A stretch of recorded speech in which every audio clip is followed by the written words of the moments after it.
Dieu règne au ciel, Paul Biya règne sur terre. Et même quand certains ont prédit sa mort, eh bien, ils sont morts avant lui. On a donc fini par comprendre, ou alors par déduire que Paul Biya est éternel. Et surtout aussi, Paul Biya, fils de catéchiste, ancien séminariste, est toujours dans le défi avec les hommes de Dieu. On se souvient d'ailleurs que un d'entre eux, qu'on appelait Songhai, Guy Parfait, était celui-là qui nous annonçait que Paul Biya, en 2018, n'allait pas faire des miracles. Cela avait déplu au régime qui avait donc décidé d'envoyer plutôt Guy Songhai en enfer avant même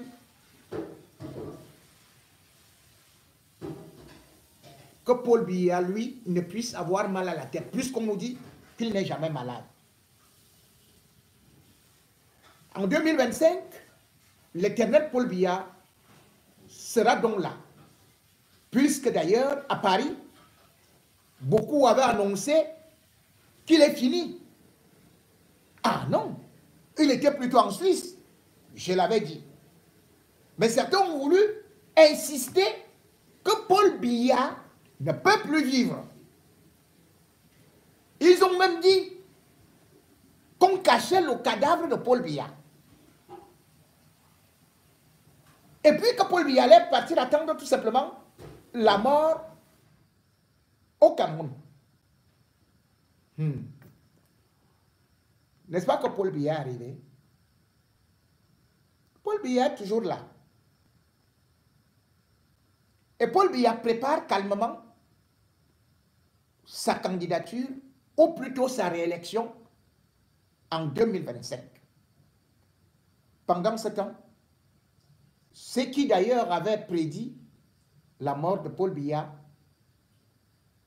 n'ont même pas fini, certains n'ont même pas atteint la fin de 2024. Ils sont partis rejoindre Guy Parfait, Songhai. Mais est-ce donc avec ce Paul Biya éternel que le Cameroun ira au ciel,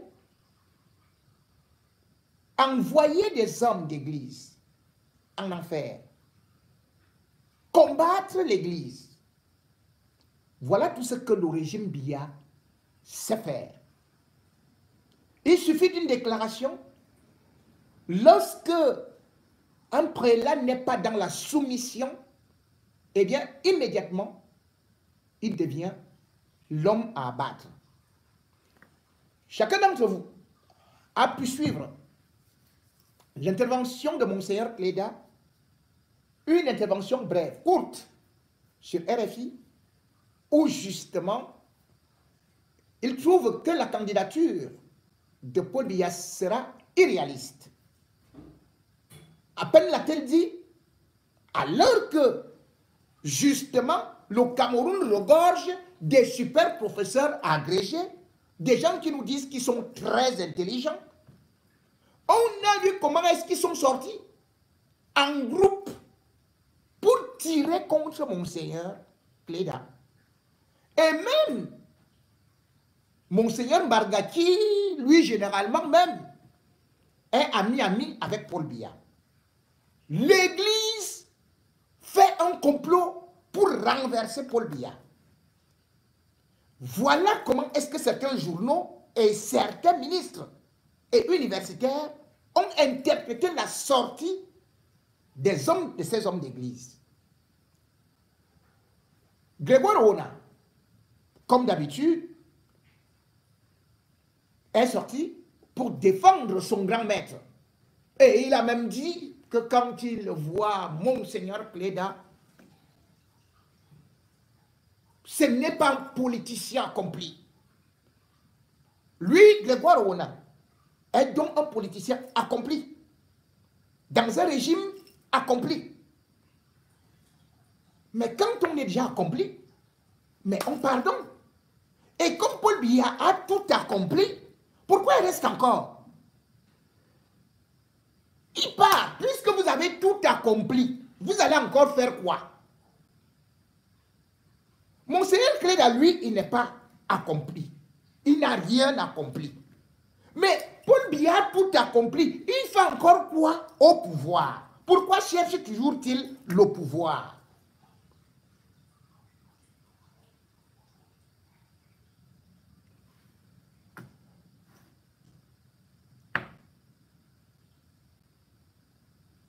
Et comme quand on parle des universitaires, à côté, il y a toujours mon frère, le professeur Onangini, qui a aussi sorti des mitraillettes pour dire que, en réalité, c'est Kanto qui est derrière Monseigneur Cléda.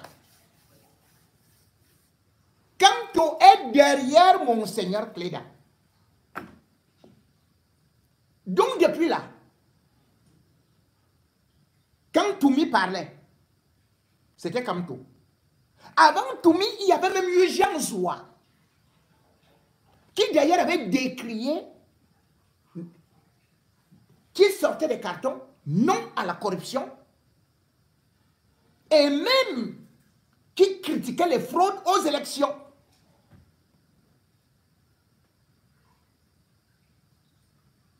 Est-ce que Kanto, à cette époque, était dans l'opposition? Non. Mais maintenant, on trouve que la sortie de Monseigneur Cléda est tout simplement liée au fait que on veut renverser l'homme de Dieu, l'homme qui a été choisi par Dieu, Paul Biya.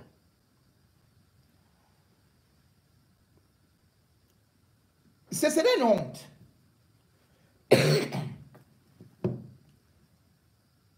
de trouver que, de dire que le Cameroun compte un parti politique qu'on appelle le RDPC, où vous avez les plus grands universitaires du monde. Les gars-là sont ministres depuis 20 ans, 25, 40 ans. Et ils disent que dans leur propre camp, il n'y a pas de remplaçant. C'est comme si on vous dit que nous avons la meilleure équipe du monde. Les gens vous disent nous avons la meilleure équipe du monde. Mais vraiment, c'est un seul joueur qui joue. C'est un seul joueur qui mérite. Mais à partir de cet instant, Camerounaise, Camerounais, vous déduisez donc que tout le monde qui est derrière Biya ne vaut rien et que Paul Biya lui-même trouve que les gens du RDPC ne sont absolument rien. Comment voulez-vous que Grégoire Owona, que les femmes Ndongo, que tous les vieux ministres là ne se sentent pas capables de devenir eux aussi présidents? Mais si tel est dans le cas, qu'ils laissent d'autres le faire. Le RDPC n'a pas de remplaçant. Et Paul Biya, aujourd'hui, est devenu comme ce roi qui, dès que tu veux lever la tête, que ce soit dans son propre camp, il te coupe la tête. Le régime RDPC a-t-il regardé donc les pleurs des Camerounais? Quand on dit qu'on est un politicien accompli, cela veut dire qu'on a réussi à apporter le développement. On a réussi à faire que son peuple ne meure pas de faim. On a réussi à donner des emplois. On a réussi à faire que l'espérance de vie soit élevée. Paul Biya a dit santé pour tous en l'an 2000. Où en sommes-nous aujourd'hui? C'est lui seul qui vit. Et on se félicite. Tous les autres meurent jeunes. Voilà un Papa Noël. Alors que tous les présidents se lèvent pour aller là où il y a les catastrophes, pour aller réconforter les soldats. Mais Paul Biya est au palais, assis, avec juste une petite famille, sa famille à lui, pour narguer les Camerounais. Pendant que les Camerounais sont affamés, n'ont rien à manger, que les denrées alimentaires sont très élevées. Paul Biya et Chantal Biya avec les Brenda, Brenda, elle, lui, il s'occupe de sa famille. J'ai bien dit lui, hein, lui, parce que là-bas, ne dit pas elle. Brenda, lui, s'occupe de sa famille avec les autres et tout qui vont arriver là. Son père vient de signer le décret. Donc, avec les frères Biya, ils se filment et vous allez écouter les commentaires qui sont dans cette vidéo pour narguer les Camerounais.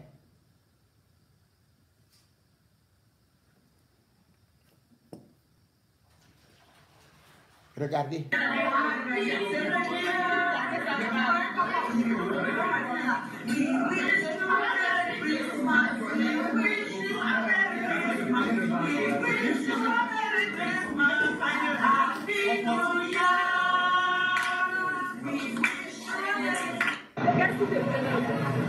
Rien ne me plaît dans ce pays. Écoutez cette maman. Maintenant, je ne connais pas. Parce que je ne comprends plus mon beau pays là où ça part. Nous nous débrouillons ici, là. Par exemple, moi, je suis pauvre. Depuis plus de 20 ans. On se débrouille pour envoyer les enfants à l'école. Les enfants ont les diplômes pour payer l'école. Pour que l'enfant ait même la licence ou même le BTS. Tu vas rentrer, va te dire que l'école, c'est les 600 000, c'est les 700 000. Tu finis de payer. Tu payes les formations. Les enfants sont à la maison. Ils ne font rien. Qu'est-ce qui est donc bien dans ce pays qu'on me demandait que qu'est-ce qui peut me plaire dans ce pays? À mon âge, troisième âge, je suis sous le soleil toute la pluie et que j'ai des enfants qui peuvent me nourrir. Non seulement ça, on vient encore, on nous détruit. Bientôt quand vous êtes là, la commune municipale va passer. Nous chasser, on court avec les marchandises, ils prennent ce qu'ils peuvent prendre, ils partent y jeter. Les tables, ils ont cassé, tout, ils ont détruit. Qu'est-ce qui peut plaire dans ce pays? Le pays va mal. Le pays va mal. Je réponds à ta question, Abi. Le pays va mal. C'est vous qui connaissez. Tout le monde pleure. Les enfants pleurent. Les mamans pleurent. Les pères pleurent. Finalement, il y a quoi de bon? Il n'y a rien de bon. Rien. Pas de travail. Vous voulez même vous débrouiller, on vous chasse. Je ne sais pas là où on va nous mettre. Toutes les femmes, si vont nous chasser. On est là par petitesse. Dès que la commune vient, on commence à courir avec les gens sur la tête. Ils ramassent même les femmes des gens. On met en cellule. Oh non. Ça me fait pleurer le pays ici. Ce n'est pas le pays que moi j'ai grandi dedans. Oui. Quand moi je grandissais, autant d'Aïdjo, le pays ici était bien. Faut pas que je vois ce que vous faites.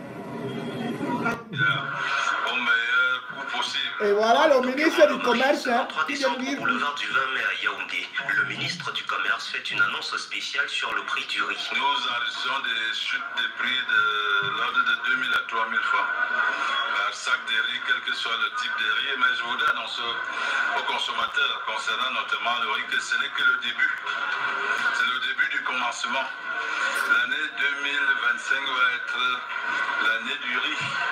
Le riz va baisser, va continuer de baisser. Nous avons pour objectif d'arriver à une baisse de l'ordre de 5000 francs par sac de riz d'ici un mois. Et ce sera ainsi toute l'année 2025. La campagne devenue régulière depuis quelques années en pareille période vise à donner du poids au panier de la ménagère. Elle est organisée simultanément dans les 10 chefs-lieux de région. Le problème du Cameroun, c'est le problème de la misère et de la famine. Écoutez. Comment peut-on justifier qu'un enseignant camerounais gagne le tiers de ce que gagne un enseignant sénégalais. Comment peut-on expliquer qu'un médecin au Cameroun gagne 250 000, c'est-à-dire le tiers de ce que gagne un médecin au Rwanda? Ces deux pays sont-ils plus riches que le Cameroun? Non. Ça s'explique simplement par la pyramide de Maslow. C'est-à-dire que nos autorités veulent nous maintenir dans la famille, dans la misère, dans les besoins strictement biologiques. Et comme ça, nous ne faisons pas travailler notre matière grise. Mais il se trouve que les anglophones lisent autre chose que nous.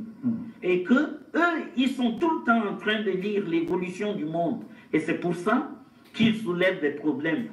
Donc, ce n'est pas la faute des anglophones, ce n'est pas la faute des francophones. Il y a une équipe qui dirige depuis 1960 et qui s'organise pour que nous restions dans les besoins biologiques, c'est-à-dire au bas fond de la pyramide de Maslow. Et malheureusement, en faisant comme nous faisons là, nous ne nous développerons jamais. Merci, docteur Basilika. J'ai terminé. Vous voyez donc un ministre camerounais. Tout est ministre. Tout est ministre camerounais. Tout est ministre camerounais.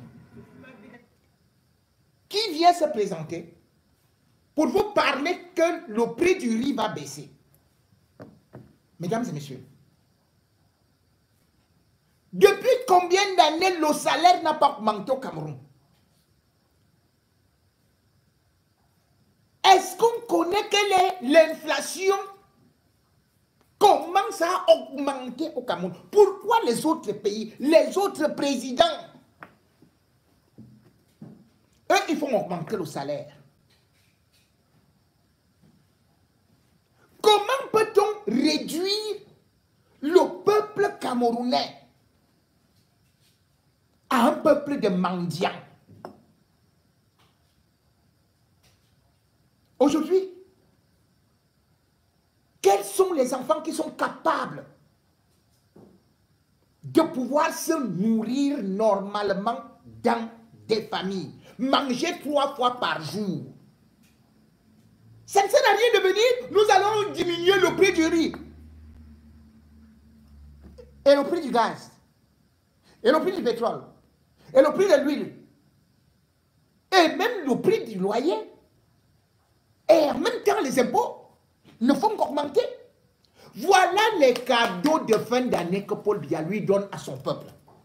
On vient, on ajoute un fardeau sur un fardeau, un autre fardeau sur un fardeau. Plus les années vont, plus vous continuez à souffrir, à porter des charges, à nourrir le régime carnassier de Biya. Ce sont les pauvres qui ne font que périr. Aucune annonce favorable depuis que Paul Biya est au pouvoir. La seule chose, c'est défendre son trône. Dès qu'il vous entend,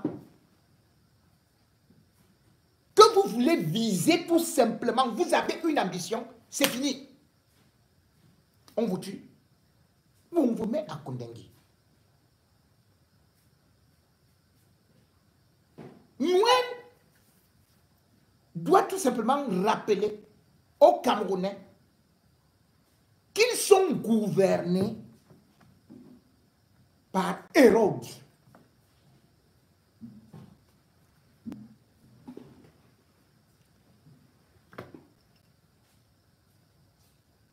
Hérode n'a jamais voulu de successeur.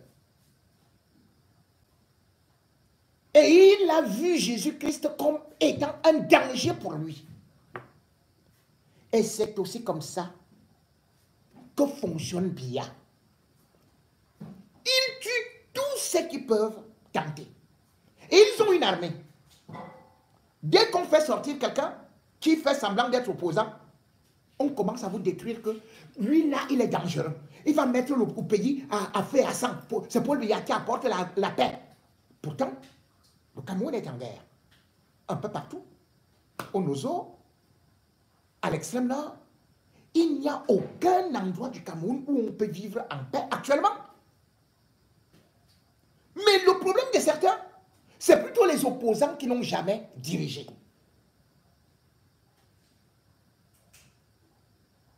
Paul Biya Biya, quand Noël arrive, réunit juste sa famille nucléaire.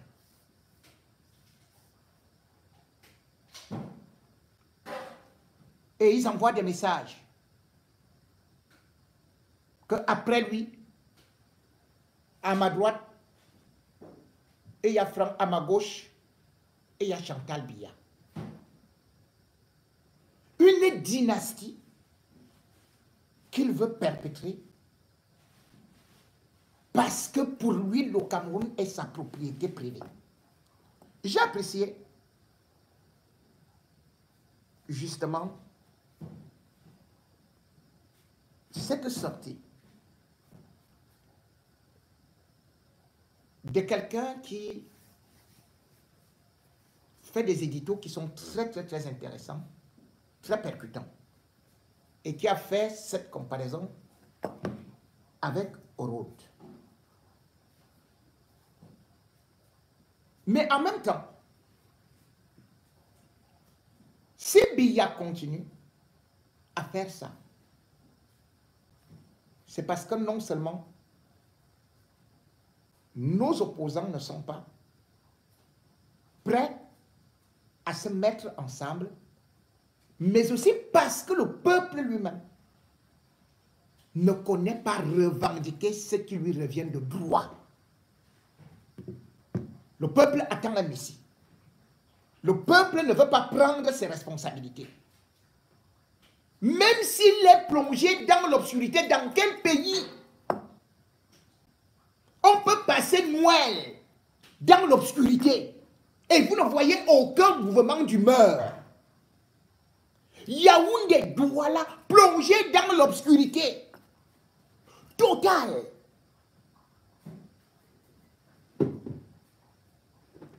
Pour des fêtes. Même chose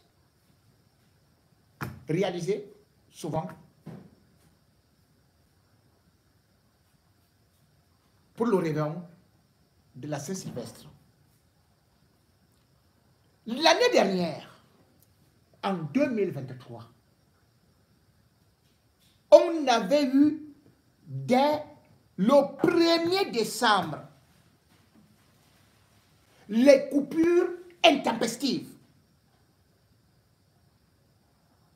Parce qu'on sait que le peuple ne peut pas réagir. Et pourtant, c'est des occasions où le peuple doit dire, mais trop c'est trop. Comment on peut fêter dans l'obscurité?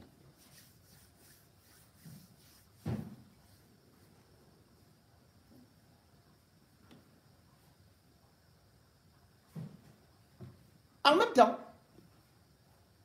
c'est parce que derrière ces coupures, il y a un plan. Ce plan qui peut être considéré comme celui des néos et celui des membres du gouvernement qui, justement, depuis très longtemps, sont là et veulent absolument prendre le pouvoir en faisant un coup d'État. Comment est-ce qu'on peut expliquer que depuis 2 années successives, quand les fêtes de fin d'année arrivent, commencent les coupures d'électricité? Mais pourquoi?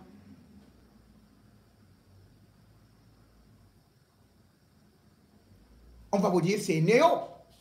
C'est facile à dire, Néo. Après, vous allez entendre que non, derrière Néo, il y a aussi Néo est détenu par les puissances étrangères acquises à 51%. Donc, il demande que l'État du Cameroun puisse payer certaines factures.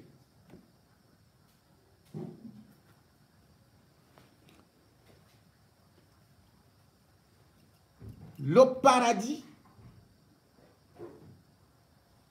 a de la lumière.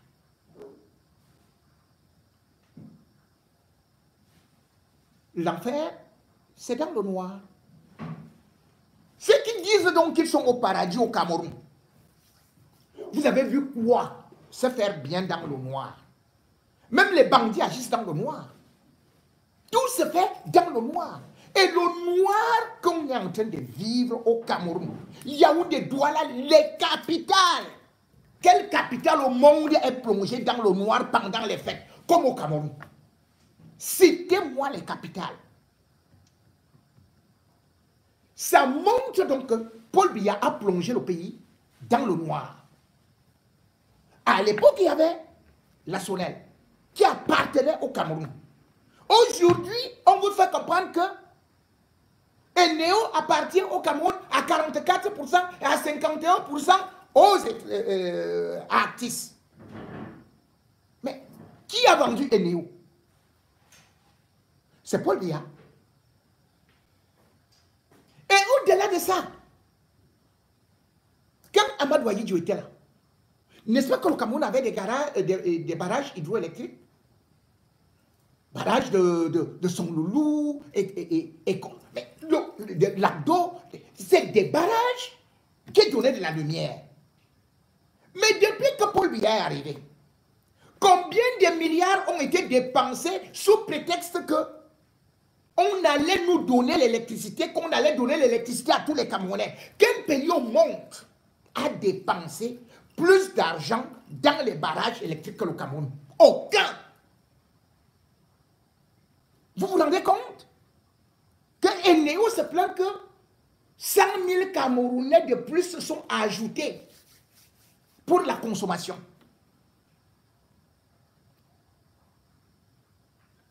Mais ce qu'il faut poser, derrière le noir que les Camerounais vivent, c'est d'abord ce que j'appelle le scandale des, comment on va dire ça, des barrages hydroélectriques. Vous savez qu'à la CAN 2024, 2023 en Côte d'Ivoire, les Camerounais avaient de la peine à regarder un match. En fait, les gars là vous disent que révoltez-vous, mettez-vous en route. Ils sont en train de vous tester.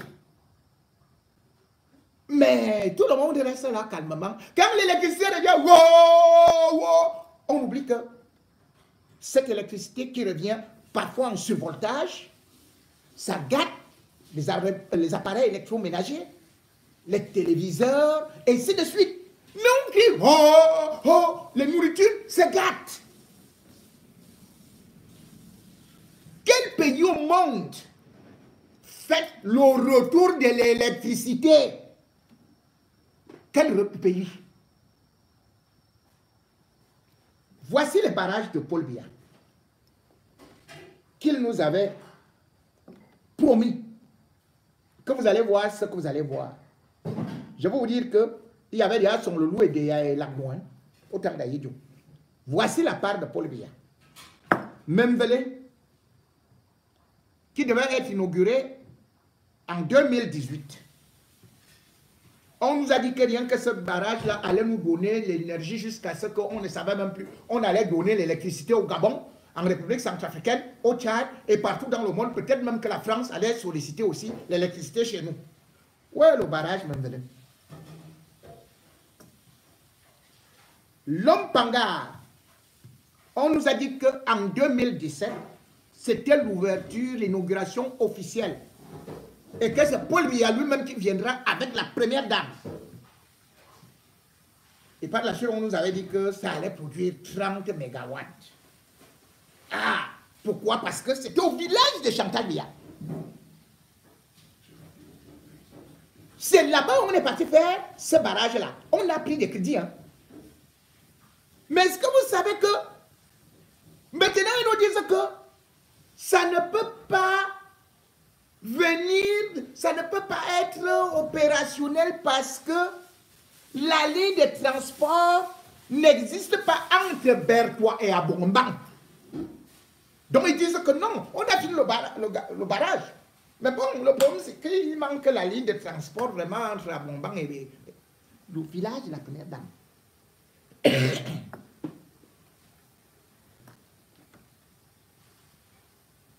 Le barrage de Mekim, on nous a dit que ce sera en 2015. L'argent est parti 3 fois. Donnez-moi là où ça se trouve, vous viendrez me dire. Le barrage de Naktigal, en pleine région du centre, on a dit que tout Yaoundé alors, on allait même éclairer même le sous-sol. Le barrage Naktigal, on a renvoyé et on nous a dit que ce sera en octobre 2024 que ce sera inauguré. Vous avez vu l'inauguration de ce barrage-là? Et on nous avait pourtant dit que ce barrage-là allait produire 400 mégawatts.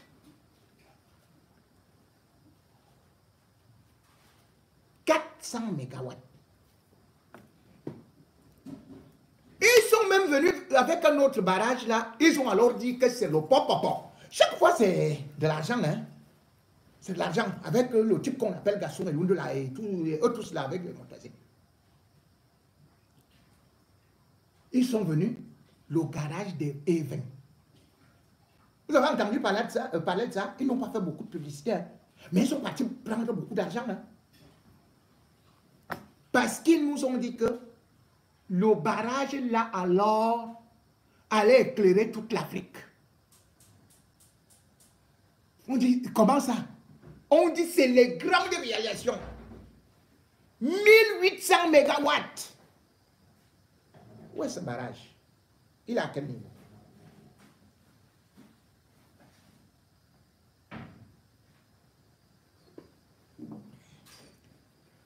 Ils sont partis là, ils flattent souvent les gens là, dans le Grand Nord. Ils ont dit, ah, ne vous en faites pas, oublier tout ce que les autres ont fait. Il y avait quoi avant? Donc ils sont allés à la Damawa. Ils ont fait des projets, ils sont partis prendre l'argent à gauche, prendre l'argent, s'endetter à droite et tout, et tout, et tout, et tout. Ils ont dit qu'on construit le garage à Bini Warak. Bini à Warak.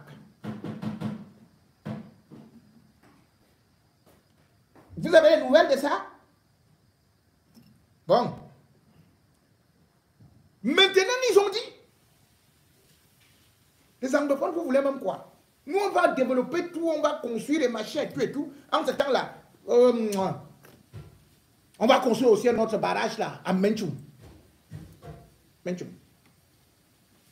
Vous connaissez combien d'argent ils sont partis prendre? Comment ils ont volé pour le barrage là? 900 milliards de francs CFA.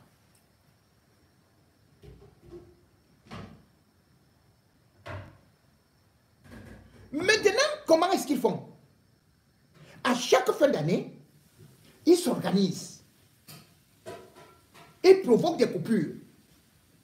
Parce que les gens doivent festoyer et tout, et tout, et tout. Et bam! Ils font ça avec la complicité d'une société britannique qui est Globelec. Rappelez-vous que c'est le même Globelec qui nous disait que non, on va maintenant, allez, nous, on arrête les centrales thermiques que nous utilisons, que nous exploitons et tout et tout. Si vous ne nous donnez pas notre argent. Et Globelec demandait combien à l'État du Cameroun? 115 milliards. Toujours à la fin de l'année. Que s'il n'y a pas, nous, et d'ailleurs, ils sont arrêtés. C'est le 20 décembre 2023 que, après avoir reçu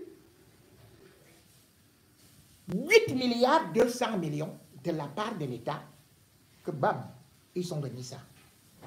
Ils ont remis un peu d'électricité. Vous croyez qu'ils font ça pourquoi? Parce qu'il y a les membres du gouvernement qui sont complices et qui mettent donc la pression, et bien, et ces gens, bon, ils sortent ça aussi comme ça.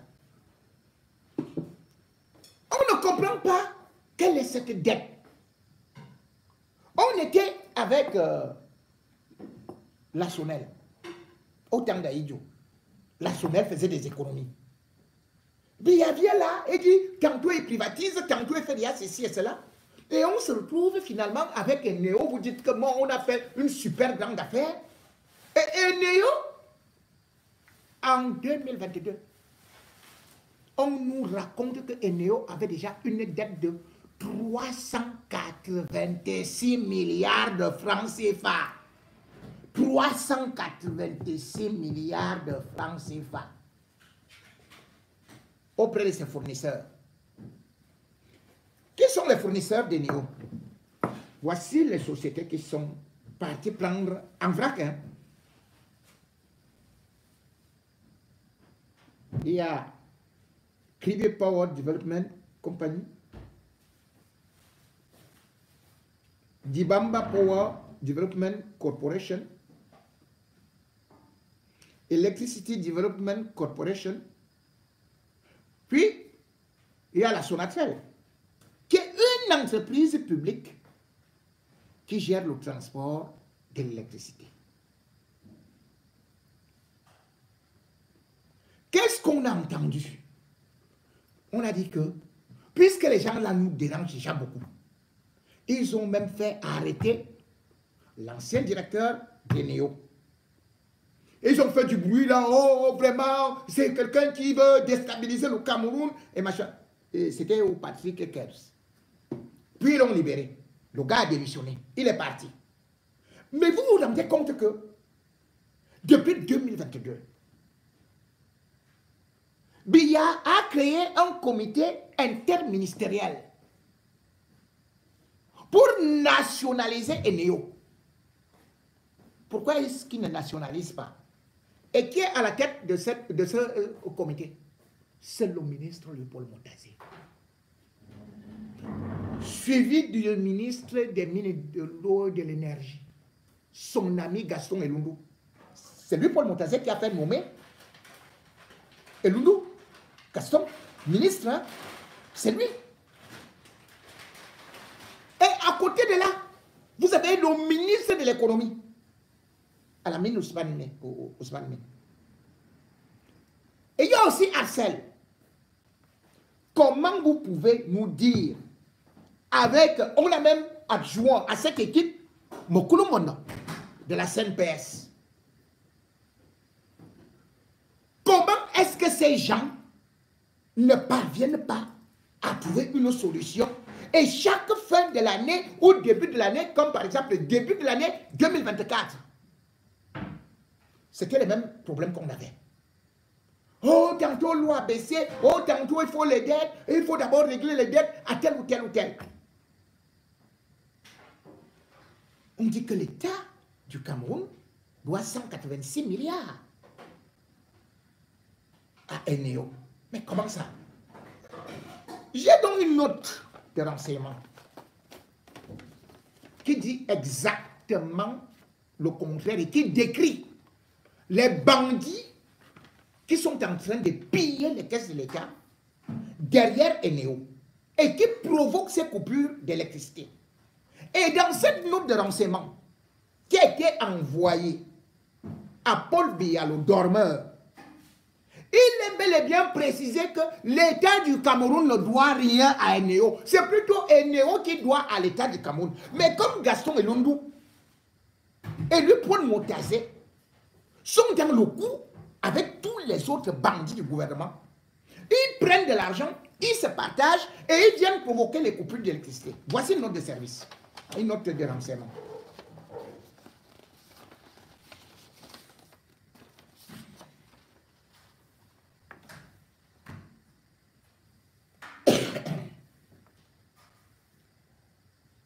Confidentiel. Monsieur le Président de la République, suite à notre correspondance jointe du... Voilà, ceci et cela. Il nous dit qu'il y a une mafia, ça c'est les services de renseignement qui disent, qu'il y a une mafia qui existe de façon pérenne, continue et entretenue par les membres du gouvernement dans le secteur de l'eau, de l'énergie. Et ils informent Paul Biya que l'État ne doit rien. Il informe Paul Biya que l'État ne doit rien à Eneo. Au contraire, c'est Néo qui doit plutôt de l'argent à l'État du Cameroun et qui affiche un trop perçu des paiements réguliers effectués par l'État. Sans compter, selon les services de renseignement, qu'il y a aussi un gros réseau de trafiquants, de mafieux, dans ce qu'on appelle les pièces de rechange, les pièces d'entretien, les carburants et les lubrifiants. Ça, c'est les services de renseignement. Et ils disent que, après avoir analysé plusieurs documents, ils ont fait une synthèse qui retrace toutes les actions et les opérations de conciliation qui ont été menées par rapport aux chiffres, par rapport aux dettes croisées entre Eneo et l'État du Cameroun. Et ils disent que parmi ces entités, dans leur développement, ou plutôt dans leurs enquêtes, ils ont regardé les consommations réelles d'énergie électrique de l'État central et de toutes ces entités. Parce qu'il faut savoir que l'État paye les factures de certaines entités, comme des universités, voilà. Ils disent donc qu'ils ont fait cette analyse sur la base des justificatifs probants. Et plus précisément, les procès-verbaux et les décisions de l'Agence de régulation du secteur de l'électricité, ARCEL, qui a validé les créances d'Eneo sur l'État. Et ARCEL fait ressortir que l'État, à travers ses entités publiques que sont Sonatrel, Sonatra, EDC, KPDC, DPDC, enfin, je vous ai dit ce qu'était KPDC, parce que ça c'est des abréviations, je vais vous les lire, par exemple, que KPDC, c'est ce que je vous ai dit que c'était Krivi Power Development Company. Et ce qu'ils appellent KDC, c'est quoi? C'est, je crois que celui-là, c'est Bamba Power Development Corporation, des choses comme ça. Donc, ce n'est pas très important. Donc, les entités de l'État, qui sont Sonatrel, Sonara, EDC, KPDC, DPDC, ARCEL et FDSE, réclament à Eneo, vous suivez bien, réclament à Eneo des créances d'un montant de 328 milliards 504 millions. Ouais, Gaston Elondo vient vous dire, avec lui Paul Moutazé, que c'est l'État qui doit payer à Eneo. Mais les services de renseignement disent que, au regard des notes qu'ils ont et de ce que l'État a déjà payé, c'est plutôt Eneo qui doit à l'État. Ce n'est pas 1 milliard, ce n'est pas 100 milliards. Hein. C'est 358 milliards. 358 milliards 504 millions. Et il y a un différentiel créditeur de 90 milliards 504 millions au profit de l'État central et de ses entités. Il est donc clair que Eneo qui doit l'argent à l'État du Cameroun et non l'inverse se met à escroquer l'État du Cameroun à travers les ministres dont je vous ai donné les noms. La suite du rapport, ou plutôt de cette note de renseignement des services secrets.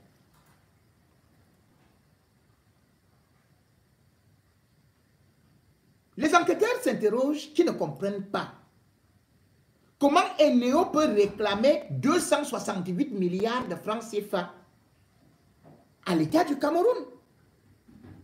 Et les enquêteurs disent que c'est l'État du Cameroun qui produit, transporte et lui fournit sans rien percevoir l'énergie électrique produite à partir de ces barrages hydroélectriques. C'est-à-dire que ce sont les barrages hydroélectriques de l'État du Cameroun. Ce sont les centrales thermiques de l'État du Cameroun. Et cette énergie est transportée par la Sonatrel qui appartient à l'État du Cameroun. Et c'est l'État du Cameroun qui vient maintenant payer. Incroyable. Incroyable. Ici, les enquêteurs disent que c'est une escroquerie, une grosse imposture, un véritable détournement de fonds, avec la complicité des responsables d'État en charge. C'est-à-dire, en tête, le ministre de l'eau et de l'énergie, Gaston Elumbe Soma. Le président du conseil d'administration et le directeur général. Ils disent également que le KPDC et le DPDC, précédemment ASONEL, c'est-à-dire que c'est cet ASONEL, mais qui sont aujourd'hui subitement présentés comme Globelec, indépendants. Que derrière cette structure, c'est aussi la haute mafia. Et il y a les mêmes Camerounais. C'est le service de renseignement qui dit ça. À l'image de ce qui s'était déjà fait avec la Camerounaise des eaux. C'est de où on trouvait toujours lui Paul Motazé, où on trouvait bien évidemment Atan Nakuna, où on trouvait même le ministre Laurent Esso. C'est eux qui ont créé la CDE. Toutes ces manipulations et manœuvres dangereuses ont un seul objectif, disent les services de renseignement. C'est empêcher la nationalisation de cette structure qui est stratégique pour l'État et pour les populations. Et cet instrument qui est Eneo, qui devrait être nationalisé de toute urgence, est nécessaire pour le développement du Cameroun, d'abord d'une part, et on devrait aussi protéger les intérêts des étrangers même. Mais malheureusement, ce sont des Camerounais eux-mêmes qui sont tapis derrière toute cette mafia. Donc quand on nous parle de telle structure qui vient de tel pays, de tel fonds qui est ceci, ce sont des Camerounais, c'est-à-dire que ces gens du gouvernement. Le service de renseignement dit, on ne peut pas parler de l'émergence en 2035. C'est une utopie si on n'a pas de l'énergie.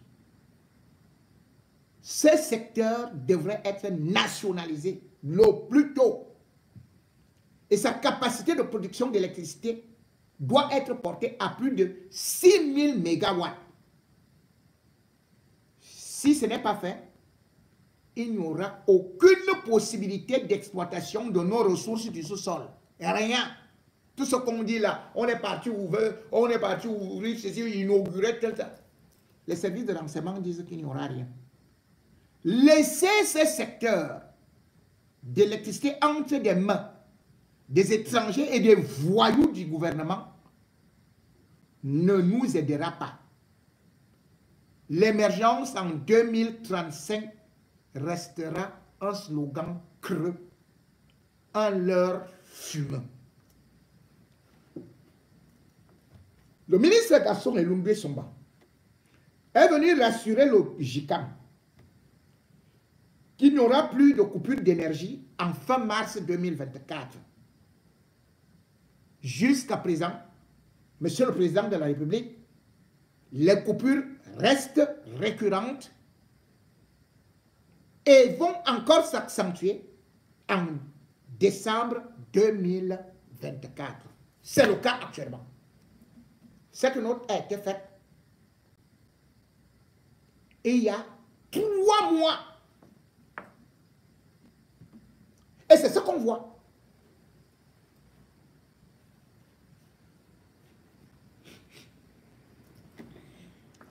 Ce problème de coupure d'énergie électrique est donc exploité par des partis politiques, la société civile, les leaders d'opinion, les artistes, les religieux, et même les étrangers, la diplomatie, pour encourager les populations à s'inscrire sur les listes électorales, pour sanctionner le RDPC et son gouvernement aux prochaines élections présidentielles. Vous voyez donc que eux-mêmes, ils voient déjà que les inscriptions sur les listes électorales, c'est dangereux pour eux. Quand vous venez, vous lisez cette note de renseignement, qu'est-ce que vous faites? Dès janvier, là, tout le monde, pour aller s'inscrire sur des listes électorales, ils ont peur. Et d'ailleurs, je peux vous dire que j'ai même une autre note de service, une autre note de renseignement, je vais vous trouver ça, qui dit que c'est très dangereux ce qui est en train de se passer, parce que les chiffres des dernières élections présidentielles montrent que le chef de l'État est en recul. Et que les Camerounais ne croient plus en lui. Voici cette note de renseignement qui attire l'attention de Paul Biya, de se méfier de ce que Kamto est en train d'organiser parce que le peuple est fatigué. Ici, j'ai une note de renseignement qui parle des taux de participation à l'élection présidentielle. Ici, ils disent que l'élection présidentielle de 2004, le taux de participation était de 82,23%. 82.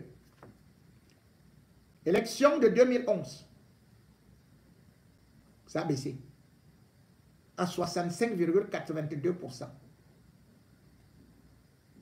Élection présidentielle de 2018, le taux est descendu à 53,85%. Et ils disent que quand on regarde ces courbes, malgré le fait qu'ils utilisent toute l'artillerie lourde pour gagner, que Paul Biya est en danger.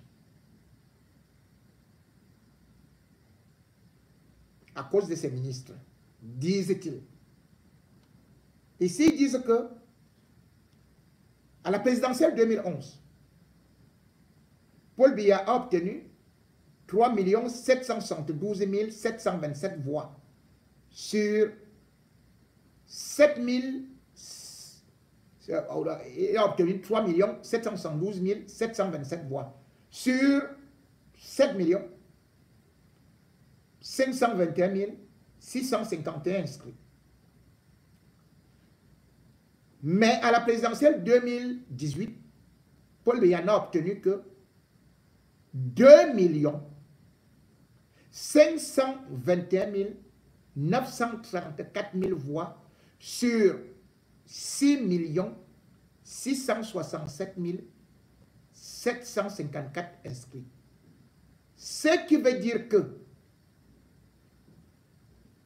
même si Paul Biya était déclaré vainqueur, on note le découragement des Camerounais et une forte baisse de sa cote de popularité par rapport aux autres élections et au suffrage exprimé. Ils disent que Paul Biya a perdu 1 250 593 voix, ce qui met en évidence que les Camerounais sont en train de le relâcher. Les services de renseignement disent que quand ils considèrent donc l'effervescence autour de l'inscription des listes électorales, et du mécontentement des Camerounais, quand ils voient le dynamisme des partis d'opposition sur le terrain et le sursaut de mobilisation qui n'a jamais été observé pour les inscriptions, ils disent que actuellement la défaite de Paul Biya est à prendre très au sérieux.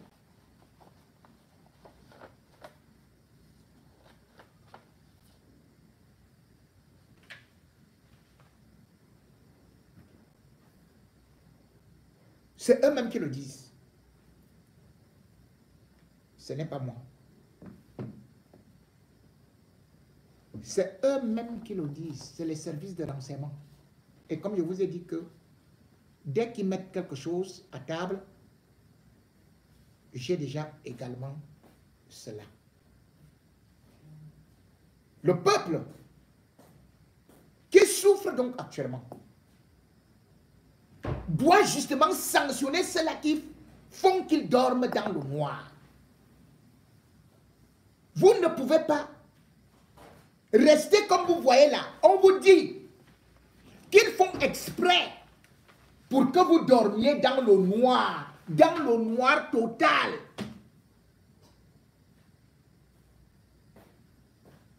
Ils ont fait exprès pour que 2 unités de production soient mises à l'arrêt. Le 1er décembre 2023. Et ils ont privé ainsi le réseau interconnecté sud qui dessert 6 régions, dont Yaoundé, Douala, 304 mégawatts. Juste parce qu'ils devaient récupérer l'argent de la mafia. Ces gens ne sont donc pas là pour vous faire des cadeaux. Rigoler et dire que oh, on peut faire ceci et cela. Non. Ils ne sont pas là pour faire des cadeaux.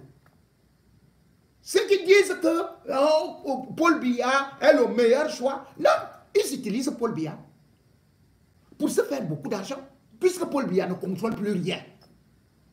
C'est la grande mafia. Le réveillon dans l'obscurité. Noël dans l'obscurité, vous avez pu constater le nombre de coupures qu'il y a eu à Yaoundé ou à Douala. C'était quoi? Ce n'était pas la provocation. Ce n'était pas pour vous dire que vous n'êtes rien. Alors,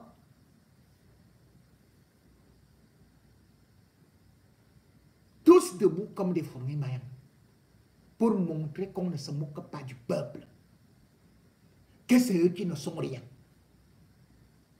Personne ne peut défier le peuple et personne ne peut maintenir le peuple dans l'abêtissement, dans l'appauvrissement, dans le néant, comme ils le font indéfiniment. C'est maintenant que vous devez prendre conscience de sortir du noir pour aussi envisager le paradis. On ne peut rien construire dans le noir. On ne peut rien construire sans électricité, sans énergie. On ne peut rien construire au milieu des moustiques, dans la chaleur de Douala. On ne peut rien construire dans la boue.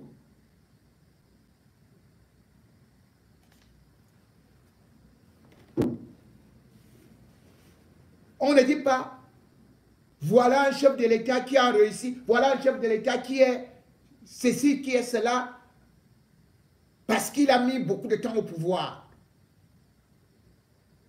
Et il devient subitement Dieu. L'heure est arrivée. Et d'ailleurs, même au sud actuellement, ils ont commencé à pleurer alors qu'ils prenaient Paul Biya pour Dieu. Mais ils ont réalisé que leur Dieu sur terre là a aussi une fin. Et cette fin là, N'attendez pas tout simplement comme peut-être les prophètes l'annoncent. C'est vous qui devez dire stop à ces régimes.